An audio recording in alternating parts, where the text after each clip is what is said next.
স্বামীর জীবন বাঁচিয়েছিলেন নিজের কিডনি দিয়ে, তবে স্বামী সুস্থ হওয়ার পর সেই ভালোবাসা ও ত্যাগ খুঁজে গিয়ে জড়িয়ে পড়েন পরকীয়া ও অনলাইন জুয়ায়। একটা চিন্তা করেছিলাম ওর কাছ থেকে একটু ভালোবাসা পাবো আর একটু ভালো ব্যবহার পাবো, এই আশায়। এই যে আজকে আমি ওকে কিডনিটা ডোনেট করার পর আমি নিজে অসুস্থ থাকি, আমি কতদিন বাঁচবো কি আমি জানি না। সুস্থ তো থাকি না, কিন্তু ছেলেটাকে নিয়ে আমি যাতে একটু শান্তিতে থাকতে পারি, এটুকুই আমার চাওয়া। যে কয়টা দিন বাঁচি আমি ওকে আসলে ফেরেশতার মতো জানতাম, কখন মিথ্যে কথা বলে না, যেটাই বলে সেটাই আমি বিশ্বাস করতাম।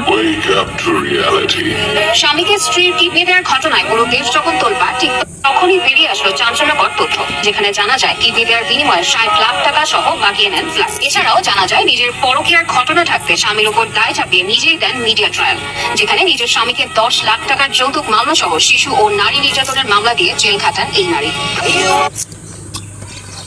আসলে নারী মানুষ কত সুন্দর অভিনয় করে রে, অভিনয়ের জন্য নারী সেরা।